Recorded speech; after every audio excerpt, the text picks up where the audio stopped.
સૌથી વધુ બાષ્પશીલ આલ્કેન કયો છે? તો સરળ શૃંખલા હોય, સરળ શૃંખલા ધરાવતા હાઇડ્રોકાર્બન કરતા શાખીય હાઇડ્રોકાર્બન હોય એ નીચું ગલનબિંદુ ધરાવે છે, નીચું ગલનબિંદુ અથવા તો ઉત્કલન બિંદુ ધરાવે છે. તો બાષ્પશીલ માટે આપણે ઉત્કલન બિંદુ શબ્દ વાપરીશું. શાખીય હાઇડ્રોકાર્બન હોય છે એનું ઉત્કલન બિંદુ નીચું હોય છે. શા માટે નીચું હોય છે? તો કે એનું સંપર્ક સપાટી ક્ષેત્રફળ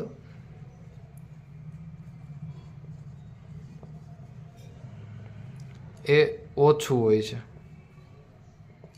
સંપર્ક સપાટી ઘટે એટલે પરસ્પર આંતરઆણવીય આકર્ષણ બળ એ પણ ઘટતું હોય છે, અને પરસ્પર આંતરઆણવીય આકર્ષણ બળ ઘટે તો એનું ઉત્કલન બિંદુ પણ ઘટે છે. હવે આપણે ઓપ્શન એ ચેક કરી લઈએ.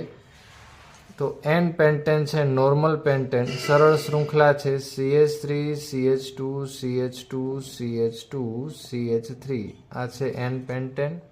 વિકલ્પ બી છે આઇસોપેન્ટેન, CH3 CH CH2 CH2 CH3 આઇસોપેન્ટેન. ત્યાર પછી છે નિયોપેન્ટેન, એટલે કે કાર્બન છે એ 3 ડિગ્રી હશે, CH3 CH3 CH3 CH3.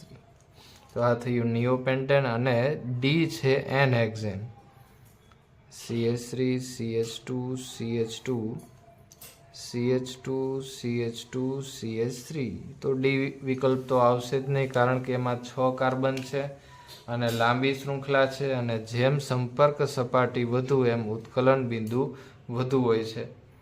તો વિકલ્પ એ, બી અને સી ત્રણેય 5 કાર્બન ધરાવતા વિકલ્પો છે, એમાંથી સૌથી વધુ શાખીય વિકલ્પ છે તો એ વિકલ્પ સી છે, નિયોપેન્ટેન, કારણ કે એની સંપર્ક સપાટી છે એ સૌથી ઓછી છે. તો સંપર્ક સપાટી જેની સૌથી ઓછી, તો એનું ઉત્કલન બિંદુ પણ નીચું હશે, અને જેનું ઉત્કલન બિંદુ નીચું હોય એ સરળતાથી બાષ્પમાં રૂપાંતર પામી શકે, એટલે વિકલ્પ સી છે એ સૌથી વધુ બાષ્પશીલ છે.